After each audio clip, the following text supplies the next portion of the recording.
Good evening. We're back again. Whew, that was a long day at work. And here I am trying to play trains. I came home and I'll show you in just a minute. But I came home and my baseboard, the one for the street, remember I glued it both sides? Guess what? It's perfectly flat.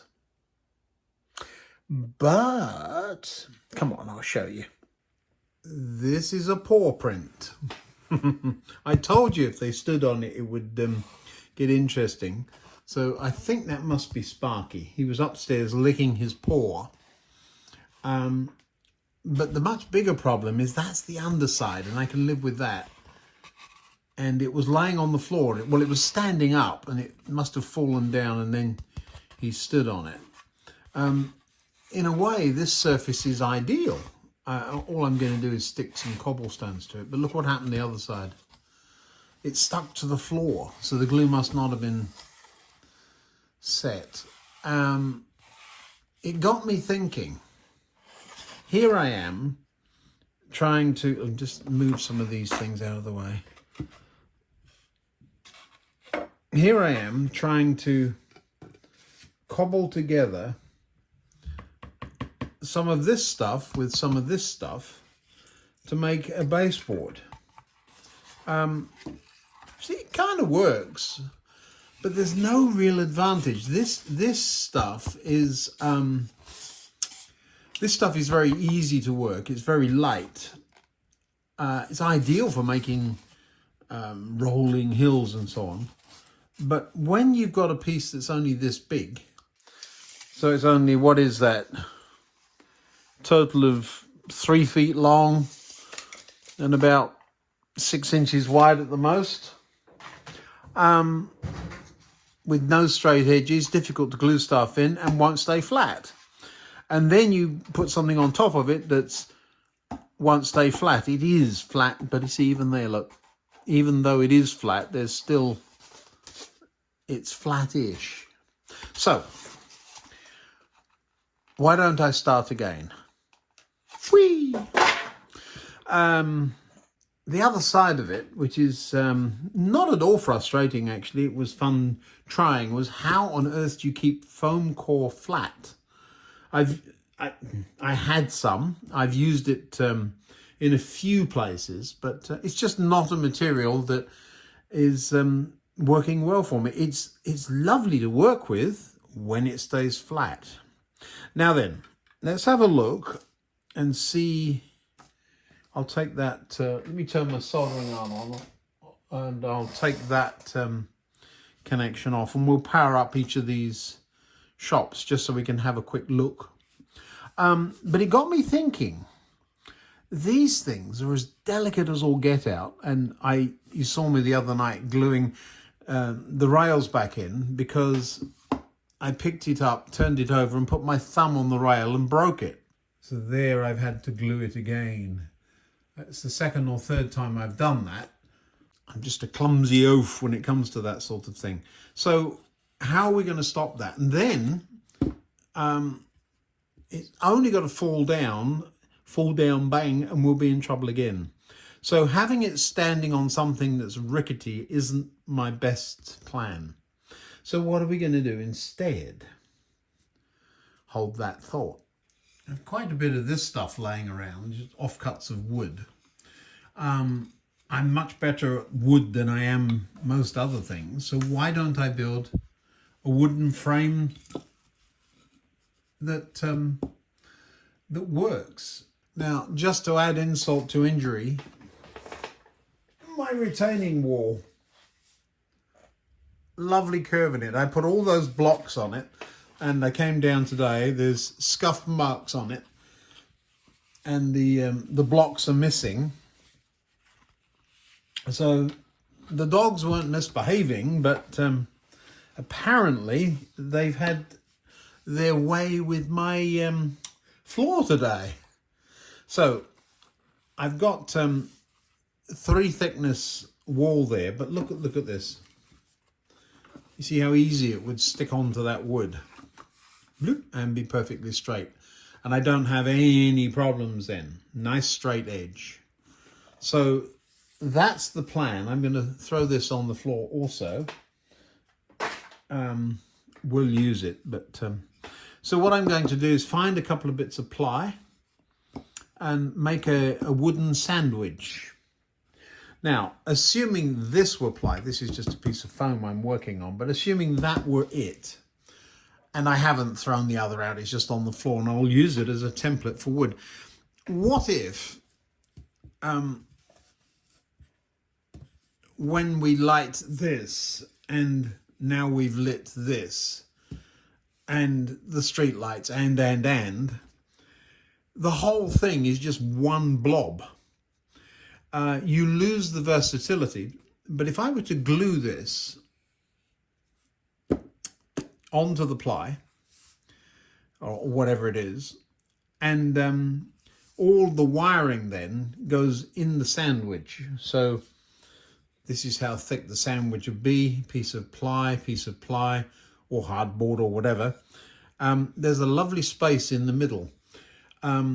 Or just make a baseboard, make a frame with a lid on it that you can tip up. So these things would be essentially glued on, and you can tip the whole thing up to get underneath. We have the big old tacky sign circuit. This thing, that's got to go under there. There's one other circuit that will be underneath, and then a connector block for all of these lights. So it's then just 2 wires, or maybe 4 if I go with a 5-volt bus, drop it down, and so I can do that with one connector. That makes a whole lot more sense to me. It also means that although I have a back scene up there, I can make a backing for these. I've got to put something on them. But yeah, I'm much more excited about that. It does mean that it's not going to get done now, because I can't get into the garage to cut the wood up. But I think more planning, less diving in might have been a good idea in the first place. Let me get my soldering iron and I'll change these wires over so we can see. Well, there's only 2 of them. We can see what they look like with their lights on. I'm going to lay that down before it falls down bang. And yeah, we'll see what it looks like. All right, now there's the butcher's shop. Here's the little battery holder. I can't get hold of the battery now. Which way up does this go? There's a nice minus on it, so it must be that way. Well, there you go.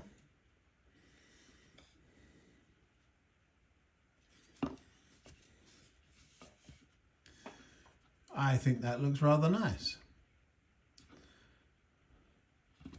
And the corner shop, I can probably hold the wires on for that for you. The corner cafe. Let me see if I can do this. Tiny fiddly thing. I gave up, and instead of holding the wires on, I soldered them on. I've only got one to hold on now. So there you go. I think that looks rather good. The corner cafe especially. There's a little bit of glare. That's because we're looking up. They normally would look like that. So I think that's good. We do get some light bleed coming out of the windows upstairs, so I may just put curtains there. So lots of attention to little detail. I understand that. But I think it's going to look rather nice. You've got models of this quality to then have big tear and a paw print in the road is just not, it's not cricket, is it? We're not going to do that. With the toy store, so I started off wondering about weird lights in the windows, like a Doctor Who thing. But these windows are fairly clear, and with white paper behind, very much so. I'll show you what I mean by that. So, you see what I mean? And if you light that, then anything inside would be very visible. What if? I don't know. I'm not good at this stuff. I've only ever done one project. The space in the back isn't enough for the Arduino. The servo itself, but standing on a baseboard, there is room underneath the baseboard, just about, for one of these, laying flat certainly. So if we were to put this on the floor, so under, there's room, so it's all joined, so under there somewhere, with a wire and let's say a teddy bear that looked out of the window and then went away, looked out of the window and went away, something like that. Why not? It's okay to be silly. And the more I do this stuff, the more familiar I'm going to get with these. So that's the plan. And once I state a plan on the video, I kind of have to stick to it. So I've now set myself up, haven't I? Yes. My sister is egging me on. She wants to call the big station Warmington-on-Sea. Now, if you're from England, you know that the place doesn't exist, except in the minds of everybody my age. Dad's Army. Now, none of you came up with a name for the place there. It's as good a name as any, but I'm not doing it unless we have a Dad's Army brigade to march down the street. I've seen them somewhere. I don't think they're available commercially. I don't know. If she finds them, she doesn't watch these videos, so if she finds them, Warmington it is. It won't be on sea. I'm not building lighthouses. So as always, as I finish or start or move into one area, I'm already thinking about the next area. There's really not room here, I don't think, but let's... I looked at this and I've had these three buildings sitting there for the last day or two. You might have noticed them. Do they work there? Well, you've got to believe that there is no train underneath there. So the arches will stop there. That's a given. So dramatic change here into retaining wall for the embankment. How do you get here? Well, this is, I'll take this out and show you what it is. Well, no, yeah. This is actually a construction material that is used to make fake fireplaces. It's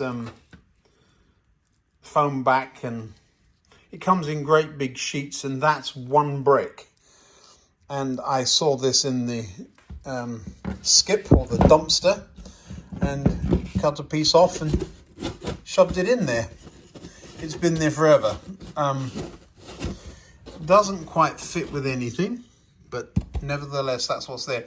Could take that away and build a road bridge or a road arch, so a road coming out of a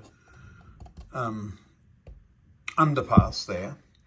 There's room for that, and it would be right under the street. So the two things sort of kind of connecting. It's a bit close to the track for me. A fence.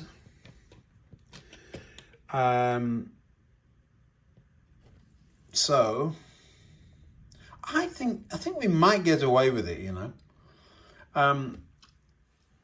Nice footpath across the track, and then make this a park. So this is a cottage hospital. My wife said, well, if I were in hospital there, I'd never get any sleep. There's a great story. I think it's probably still on YouTube, where they were rehearsing for the King's coronation, King Charles III's coronation. in London. And years ago, I used to be a drummer boy for the Marines. And so I always take an interest in what they're getting up to. And there they were, marching down the street, right past the hospital on the south side of, is it Westminster Bridge? I think it is. There's a hospital there in London.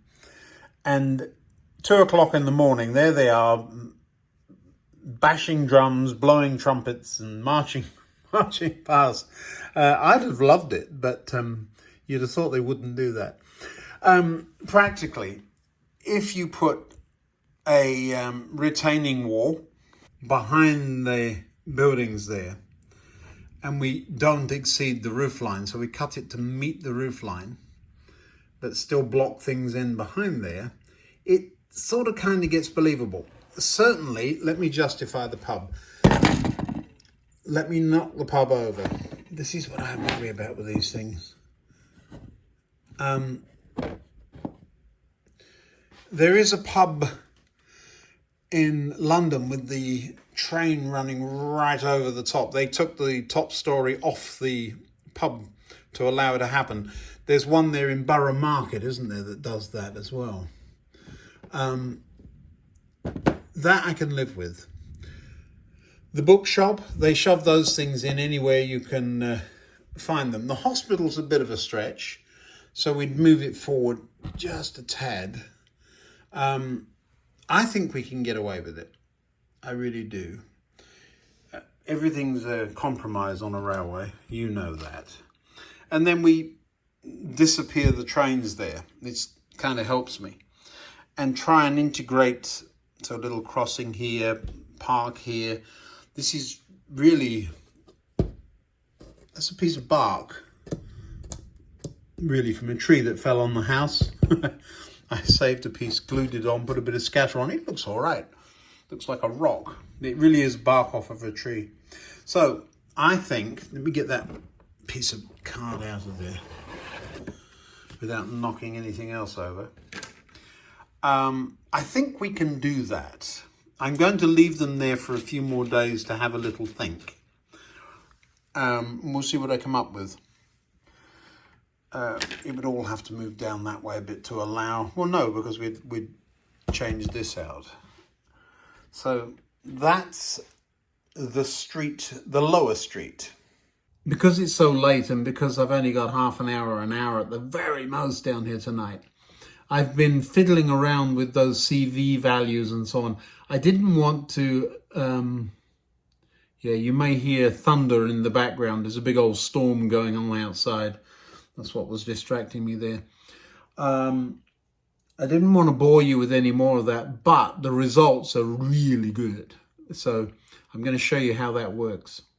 I want you to watch the tank engine pulling out of the station and see if you notice a difference from the grease lightning version you had the other day.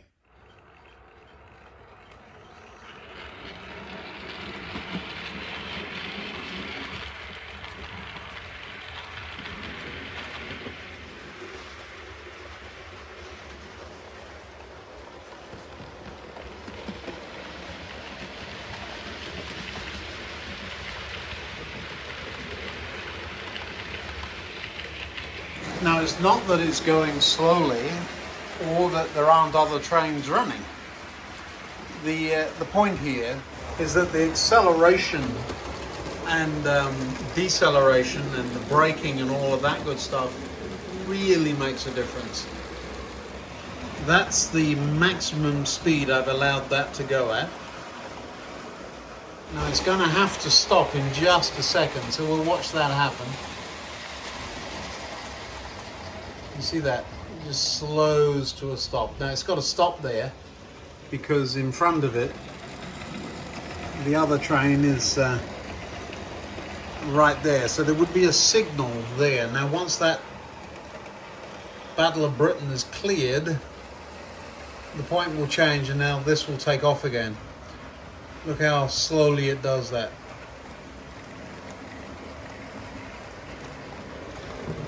Meanwhile, the other one's already got to here. We'll follow it in because I want to show you something with this one too.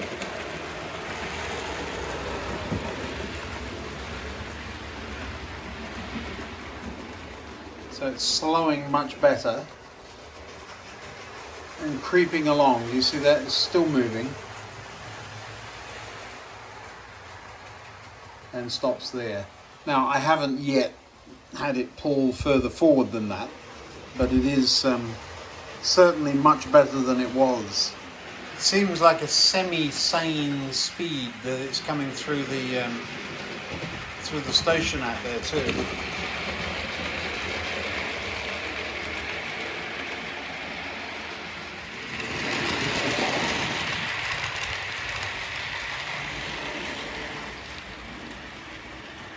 It's going to go around the reversing loop, come out of here and hopefully stop in the platform, so we'll see what happens.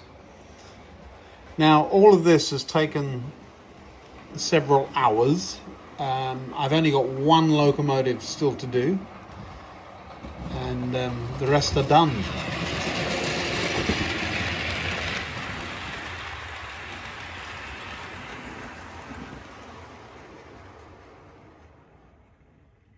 Nice slow stop. Now I'm going to have a look, see where it ended up. Perfect. Do you see that? So it's just got its nose sticking out, which is just right. It seems like it's a long way forward. Well, it's a short train on a long platform and the way out of the platform is there. So it's perfect. Well, I'm saying it's perfect because I did it. Now, one of the things I haven't yet done is adjusted the fiddle yard. So what you have to do is once you've got the trains running at the right speed, they will slow down a little less quickly. And so getting a train to fit exactly into the sidings of the fiddle yard can be a game. I'm going to give it a go and we'll see what happens. But that's the next thing. I thought you'd enjoy seeing the trains running at a proper speed. I'll show you one more. Now it's already been running for a little bit by the time you see it.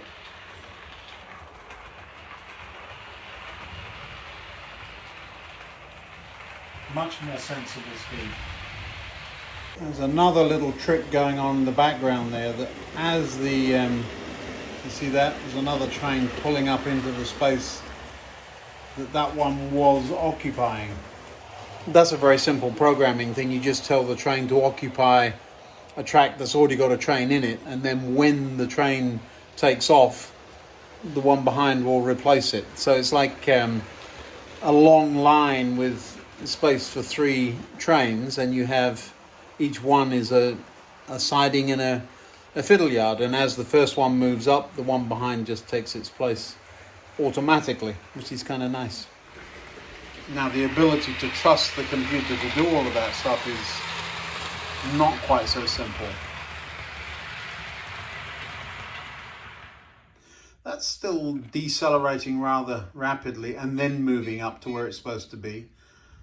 So there's the, you see it, the slow crawl, there we go. So its initial braking point isn't quite right. So what that tells me is the 25 mile an hour speed isn't set right on that one, so we'll try it. Again, the pull out of the station there, much more reasonable.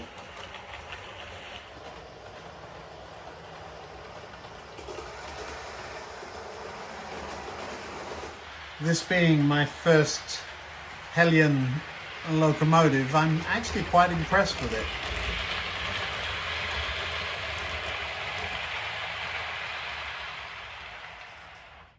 Stopped right where it's supposed to. We're going to turn it around. Again, you can see the gradual acceleration, and we'll see what happens. I'll just leave the camera running and you'll see what happens when it comes back. So yeah, the Hellion locomotive, impressed. It derailed for the second time in its life with me earlier today, and dickens of a job getting it back on the rails. It's Got that floating middle axle on each bogie. So all it's doing now is gone around the loop and it's coming at rocket speed.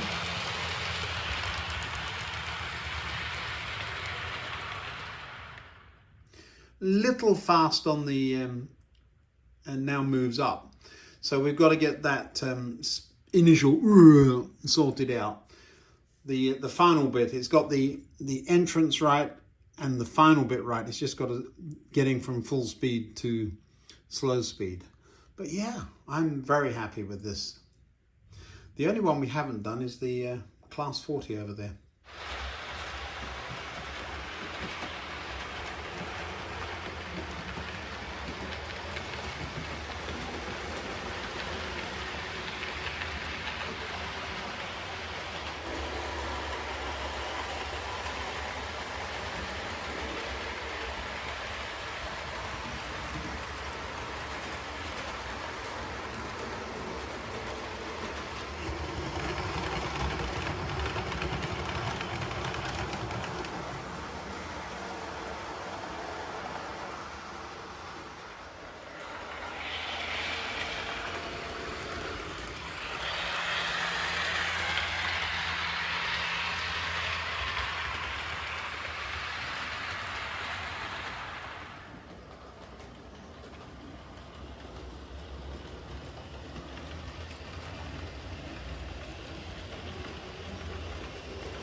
I'm getting used to those being there. We'll have to have a think about that.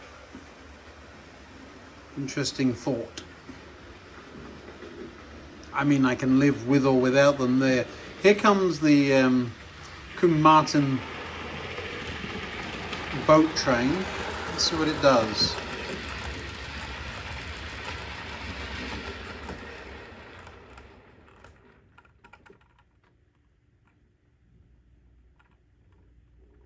It's trying.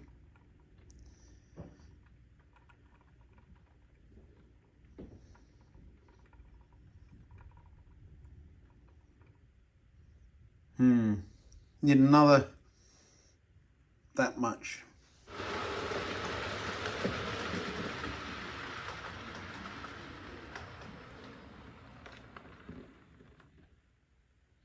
Lovely.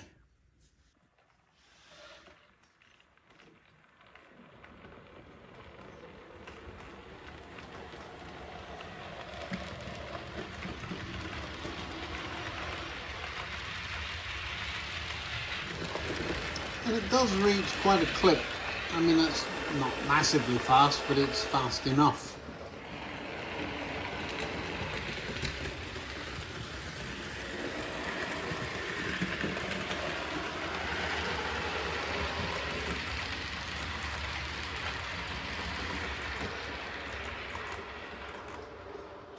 It can take a number of times to try these things before we get it right. First it's too long, then it's too short, then it's really wrong, and then finally we get it right. But the advantage of this, of course, is that it's a good excuse to play trains. Like I need an excuse.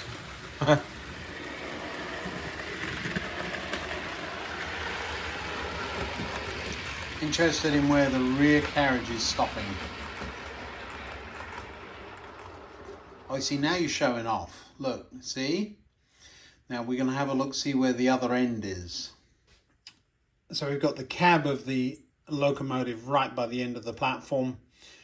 The smoke not under the bridge, and even if the safeties go off. So if we can repeat that every time, we're in great shape.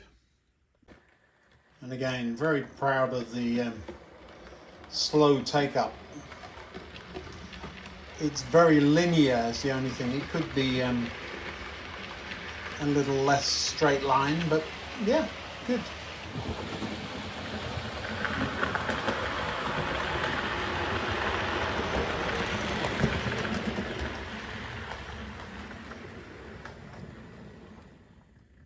you're showing off. The luggage car at the end there is just a few feet in, well, it's about a finger's length in there, that's all. That's lovely.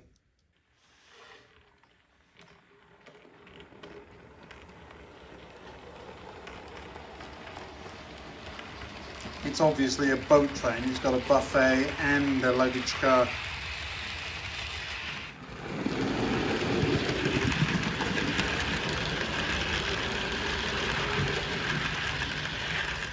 Well, it would appear that it is repeatable, which is a good thing.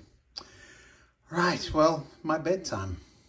All this speed control, setting parameters, CV values, braking. Oof. But how fast are the trains going and how fast should they be going? You can work it out. There's 4 millimeters to the foot and you can do the sum. You can figure it out in kilometers or miles, who knows? Probably miles since it's old. But I don't want to have to do the calculation every 5 minutes. So what I've decided is somewhere down the line, I'll get an Arduino and I'll put a couple of sensors beside the track. And I'll put a display. So what I need then, I'll show you the bits I need. All right, so here's the bits I need. You need a couple of sensors. There's one and there's another. Now these aren't ideal, I'm told, but I've got them. These are light dependent resistors. There's a little chip on there, so I have a feeling these actually do give an output, but I would have to have a play with those. No spec sheets. There's an Arduino Uno in there. That's easy. And I'm going to open this packet here with my teeth. There is a display there with plastic on it and lots of chips and who knows what. Now I could use that, or I could use a couple of, I better be careful, there's power on those rails. That's the easy bits. So a display that would put up miles an hour, an Arduino that tells this what to put up. The most complicated bit is this, the cable that sends the programming from the computer to the Arduino. Then you set these up beside or under the track. As the train goes by, it knows the distance between them and it displays the speeds. And then you know how fast your train is going in scale, miles an hour. Right. Does that make sense? I think it does. It's a project that is certainly beyond my current capabilities, but nothing that I'm afraid of, and we'll have a look. I say I have no idea what it is, but on the packet it says basic 16 by 2 character LCD, white on blue, 5 volts. Well, I guess that's what it would be because it says 5 volts on the back. It looks like a display, and they were a couple of dollars. They took my order over the limit. You either pay for postage or you pay for this. So I'd far rather pay for something I might eventually find a use for. Yes. These are interesting. Let me show you that real quick. They come all joined together and you have to break them. So it's quite satisfying to... I got 2 instead of 1, so now I've got to break them again. That kind of thing. So yeah. They come in a block of 10, or I think it was 10. So I've got bunches of them. We'll see what they do. Well, that's it for another one. Click on that subscribe button if you wouldn't mind, and we'll see you next time. Bye now.